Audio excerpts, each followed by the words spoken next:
Now then, in his first day in the job, Health Secretary Wes Streeting said the NHS is broken, and he warned the health service is going through the biggest crisis in its country. Well, we're joined now by Matthew Taylor, the Chief Executive of the NHS Confederation. That's an organisation that represents health trusts across England, Wales and Northern Ireland. Matthew, hello to you. Thank you for joining us here on Breakfast. So Wes Streeting, you've got a new Health Secretary to deal with. What do you make of him? What do you make of his approach so far? I think one good thing is that Wes Streeting has had this job for some time, so he's got a deep understanding of health.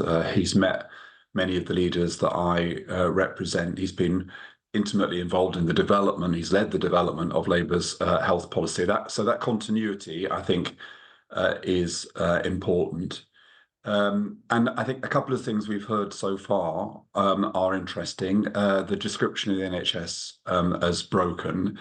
Certainly, if you compare how the NHS is performing now in terms of its core targets to the way in which it was performing when Labour left office in 2010, things have deteriorated significantly. And there are also other kind of major problems. There's a £11 billion maintenance backlog. As you know, we are working in hospitals that are crumbling with IT systems that are outdated, etc.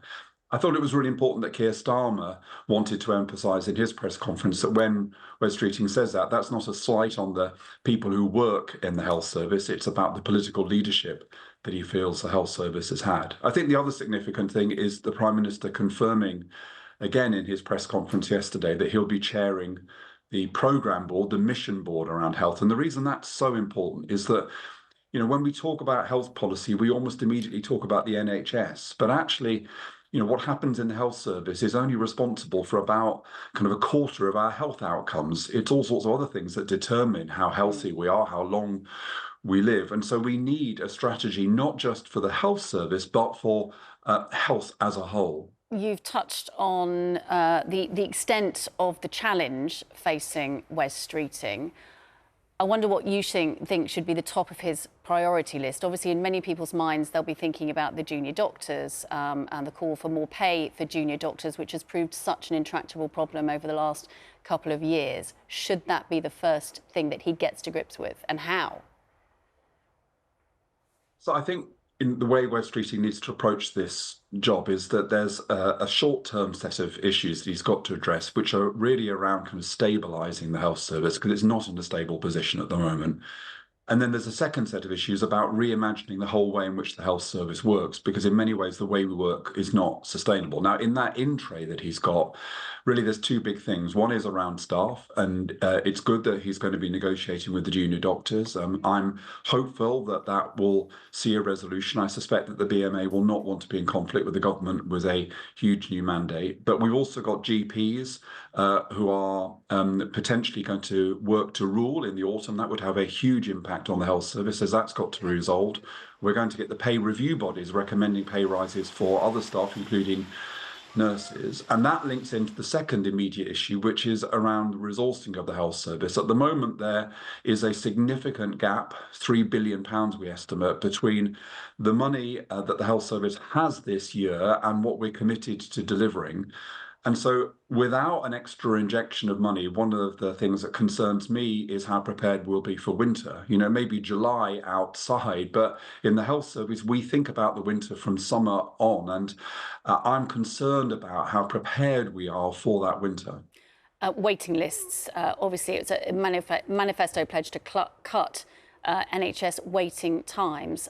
How will they go about doing that? How confident are you that they can do that? And how will it be funded?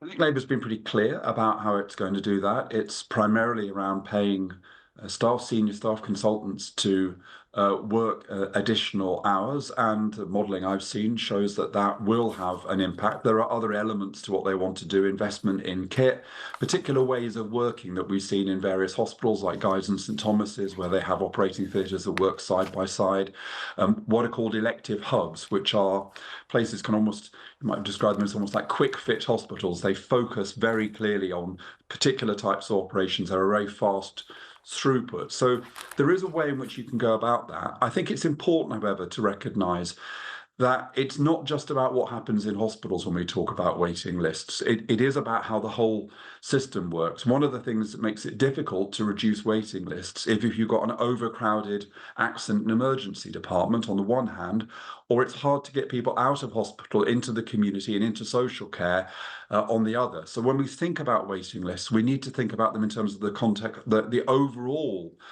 demand facing the health service, and also not forget many other parts of the health service that we don't talk about very often: community services, mental health, primary care. All of those things, all of those parts of the health service need renewal, and we mustn't just focus on the kind of the headline areas like waiting lists.